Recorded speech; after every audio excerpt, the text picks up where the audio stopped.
Hello, hello, hello, welcome back to another video game recording. This time, it's time for a blast from the past, or at least for me it's a blast from my past. Super Metroid. Super Metroid. Super fucking Metroid. What can you say about a game like this, except that it's amazing? I played Super Metroid for the first time. I first saw Super Metroid when my uncle was playing it at our house, and it was actually one of the first times I'd ever seen a Super Nintendo, or any video game system really, attached to a television, so it was kind of phenomenal for me. I'm just going ahead and adjusting settings so you can ignore what I'm doing. And I was intrigued, but I had no idea what I was watching then, and mostly it looked like a weird character running from hatch to hatch. I finally got a chance to play it a couple years later, ironically enough, when I was visiting his house several states away from my own. The last Metroid is in captivity. And immediately I was hooked. The game is fantastic. Its style is great. The type of gameplay it has, IMO is in my opinion was revolutionary originally, and then just went on to be really good. So, for those of you who are familiar with the Metroid franchise, I hope you do enjoy the videos, this series. I do intend to play through the whole game. I'm not going for 100% or a speed run or anything. I'm just playing. Yeah, I used to be much better than I am now. That's just an open caveat I want you all to be aware of. I used to be able to speed run this game. I think my best time was under an hour 30 minutes, but I don't remember. It was reasonably fast. I am not there anymore. I'm sure that my skills have gone to pot. I haven't played this game in so long. But, for those of you unfamiliar with the franchise who are watching the game, I strongly recommend you try it out when you have the chance. My alias, Bounty Hunter SAX, is in fact based in Super Metroid. The SAX clone appears in one of the Game Boy Advance games, and Samus Aran's profession and initials SA. Samus Aran is a bounty hunter, so that's where I got my username from.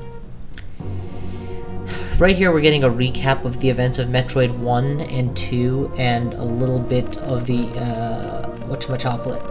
the events that happened between then and now in game terms.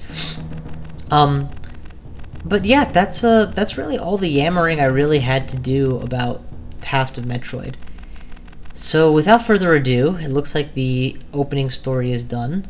Let's get into the game. Samus Aran has been dispatched to go into Seer Station, where she has just dropped off the last Metroid. Metroids have energy-sucking powers, or life-sucking powers, depending on whose interpretation you're with at the time. Which allow them to be freaking scary awesome and have potential medical benefits. So, naturally, putting them at a science station is a good idea, right? Well, let's see about that. Oh man, this is bringing back so many good memories. I've beaten this game many, many times, and had a great time with each one. I think I had one 100% completion, though. I needed to use a guide for that. Probably don't remember the directions anymore. So this opening segment is more theatrical than anything else, hence why it's linear, but you already are getting the idea of the game structure if you didn't know it already. It's a platformer, and unlike many platformers from before this era, you can now shoot diagonally, below you, to the sides. Oh my god, it's a space pirate! And he's claiming the Metroid and running off with it. We'll stop him. Ow! Hey, watch it.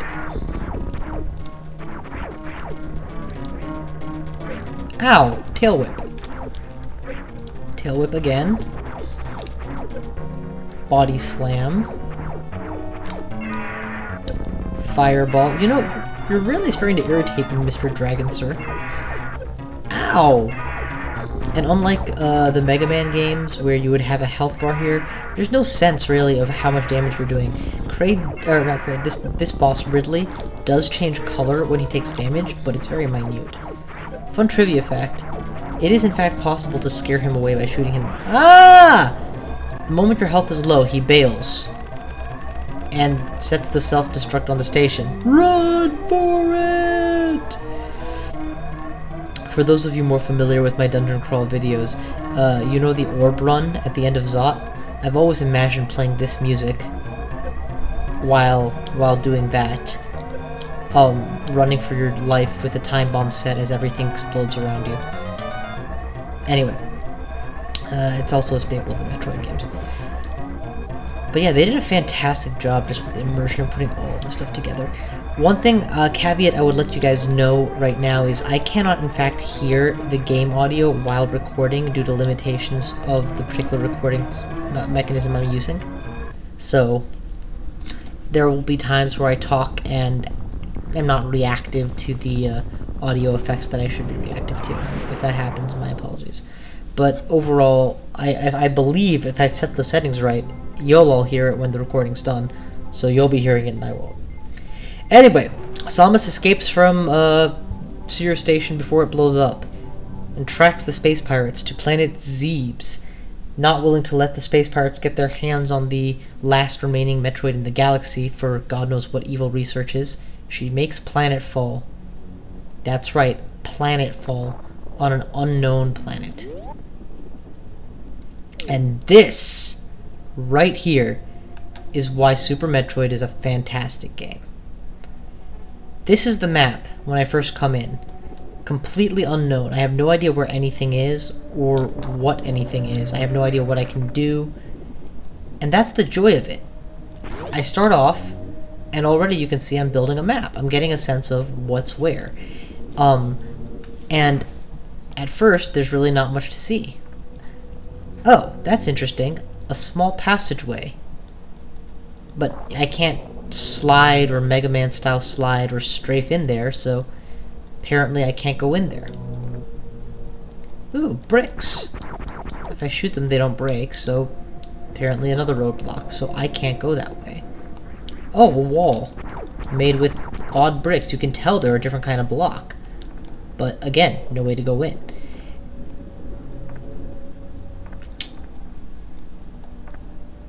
A pink hatch doesn't open when I shoot it. A blue hatch totally does. And I can go in and explore. And I'm not going to be intentionally going the wrong way too often. And again, another narrow path. So I'm seeing all of these narrow paths, right? And first time playing, you're already very eager. I want to go through those narrow paths. Why can't I? How am I supposed to do it? And you just know they're going to give you something to deal with that eventually. And once they do, your whole world of exploration is going to be opened even wider than it currently is. As much as I was saying earlier that I don't have as good recollection of Zebes as I used to, my recollection is still pretty good. I do know where I'm supposed to be going. It's more of a... I want to describe that sensation. So, here I am, a bounty hunter on a new unknown planet, chasing down a prospective bounty, and... okay... I'll go right, let's go this way, I know the correct way. What's that? My first power-up. The Morph Ball. Cue amazing sound effects. Uh-oh. I've been scanned, and if you look at these pedestals, the eyes have come on and are actually following me. In ball form, I can roll around as a ball, so all of a sudden, all those narrow passageways that I saw... how do I switch around my map?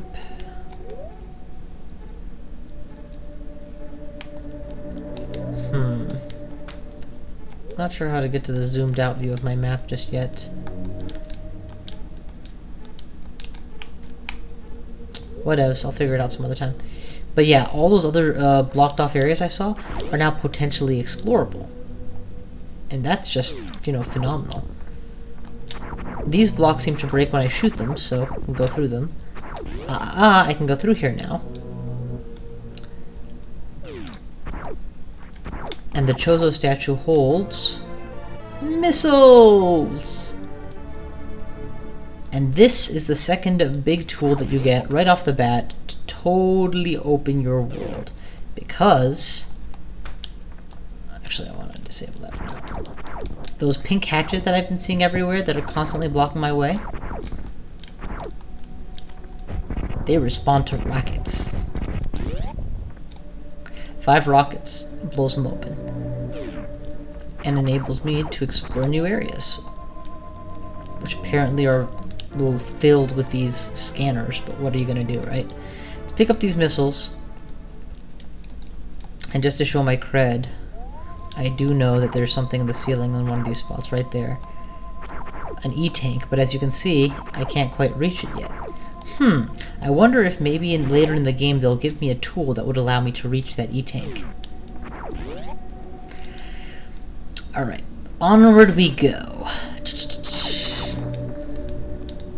So that's if I had to crystallize what it is about Metroid games that makes them so fun, it's that you're exploring the unknown, which is a constant allure for me, and coming across obstacles now, which you know that you will be able to overcome later. All those scanner sweeps, though, have alerted the space pirates, and all of a sudden my little world ain't so empty. Notice that when they die, they're leaving behind these pickups for me, the rocket pickups, to refuel my rocket store. Now, this whole tunnel that I fell down without any difficulty, yeah, try going back up without difficulty. That's the hard part.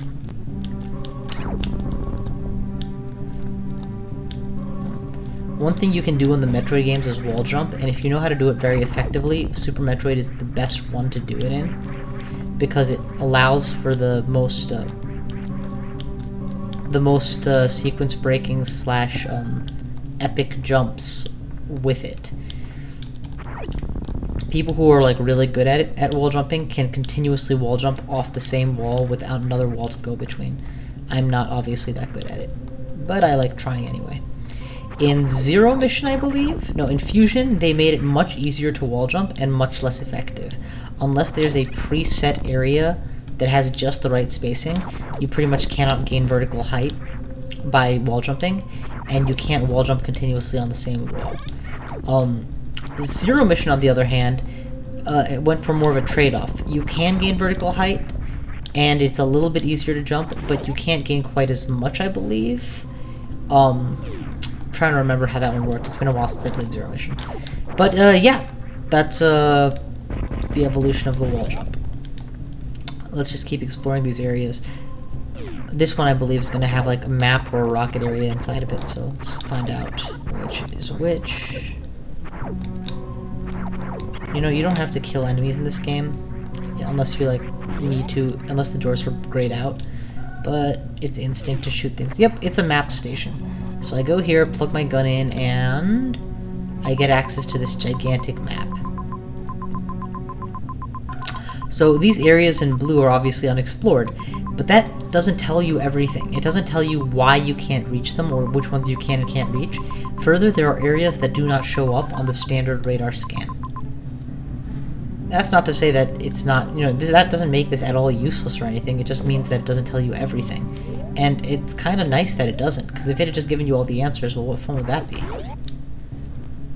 Alright, out we go.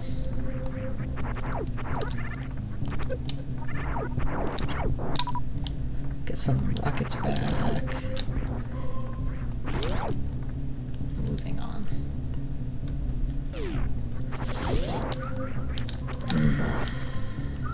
Man.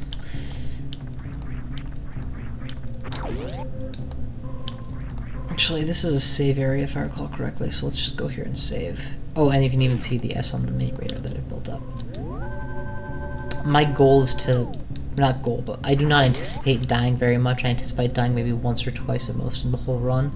But you never know. I am using a PS3 controller to play a Super Nintendo game on a computer while doing a recording without any audio, so you know, there's all sorts of out of sorts. There's all manner of out of sorts and out of sorts factors to make it more difficult to play than usual. I just die. Okay, so further along, we now can just roll into this area that before we couldn't.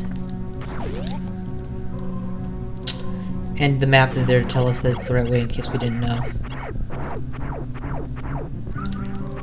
Okay, I have near full health and near full rockets. Okay, now I'm not even close to near full health because I insist on keeping on fighting these guys. Full health. Off we go. Ah! I needed to blow 5 rockets to unlock the door.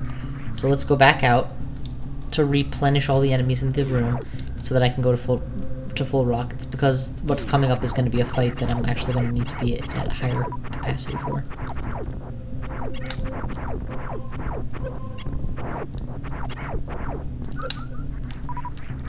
Okay, we're good. Let's go. I noticed that once you blow a hatch open, it doesn't ever go back to pink or green. It remains unlocked. New item.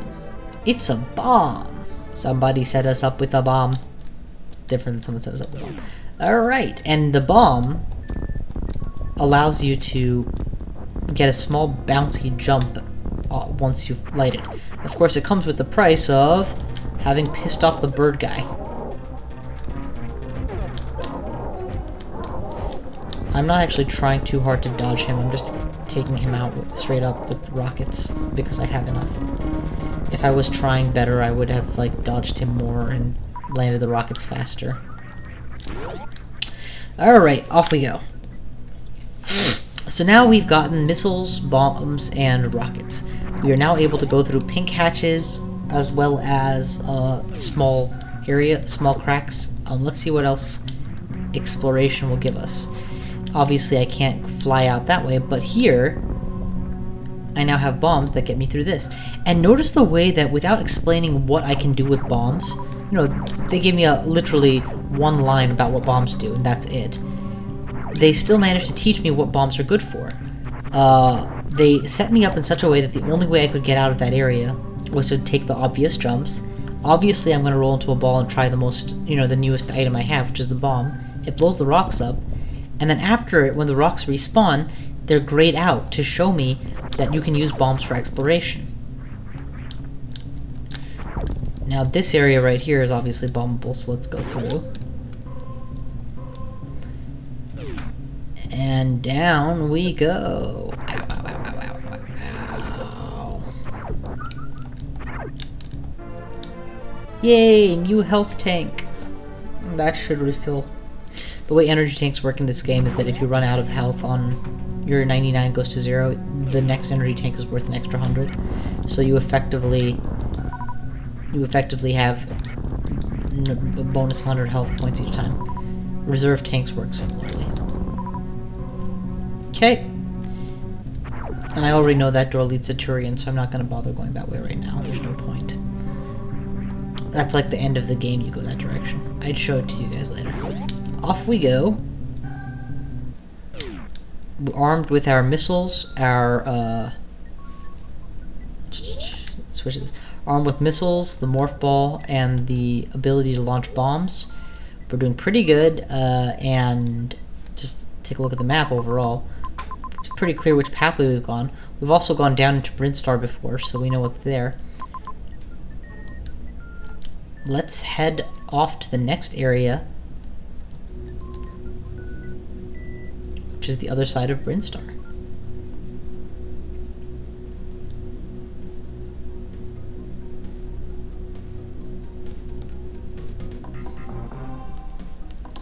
Whee! Okay, lots of pink doors. Let's go with this one. Let's just open them both, and then head off through the meech, because I have all the rockets now. Maybe I'll refuel them in a minute. Interesting. Wonder what these guys are hiding. That guy does a lot of damage. And notice the door is grayed out, so I do in fact have to kill all the enemies to get out of here. Instinctively, I just try and use bombs to jump up when I come to a dead-end wall like that, and sure enough, it got me out. To the next area. Oh! A map station. I'd been hoping for something cooler, but whatever, I'll take what I get. It's a pretty nice map, and it tells of an area called Meridia, somewhere down here, that leads on to another area called Norfair. Though how I'm supposed to go from here to there is left a mystery. And notice all these disconnected segments, right? Just emphasizes that the map data is always incomplete, mostly because Samus is hacking into a space pirate network using her armed cannon. You've got to accept that she probably doesn't have all the correct drivers. If you doubt that, just think how hard it is to make your PS3 controller work with your computer, despite the fact that they both have a USB port. Alrighty. In we go. We've already checked out the left tunnel. Right tunnel is the one I opened second, so let's go there. Notice that there's a blue dot on my radar in the second room over. Blue dots like that, blue indicates unexplored, but known, and dots indicate probable pickups, in this case, rockets. I ran across the top, but the ground gave out beneath me, and that door came slamming shut, so obviously I can't go that way. And while I can theoretically go out... Actually, let's just kill these guys through the crack that they can't get through. While I can theoretically start moving this way... Oh, and there's more just to make sure. Obviously, I can't go all the way because these rocks are not bombable.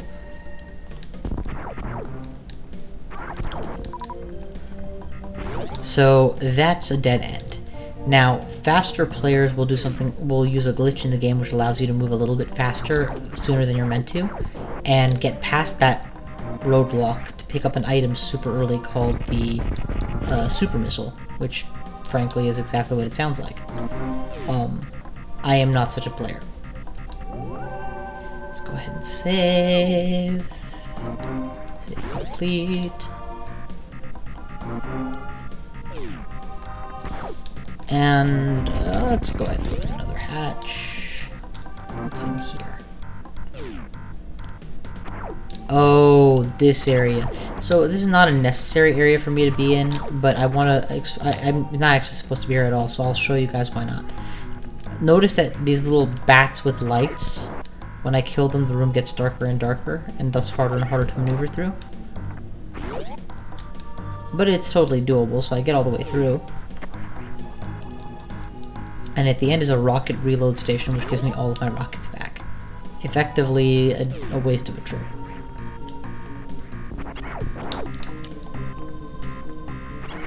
But it does introduce me, and also there are those spikes below. If you land on spikes, it's not Mega Man style instant death. It's more, you keep bouncing up and down and taking damage. But notice that I killed so many lights I could barely see where I was there, and took a fair amount of damage. Okay, I'm getting close to the half-hour mark, so I'm going to go ahead and cut the video here. So let me get to a save point, and then I will stop the record for now. Hope you've all been enjoying this so far, and I'm nervous about what technical issues may have come up, so we'll find out together what those are and how to fix them. Thanks for you all for watching. I will catch you guys next time.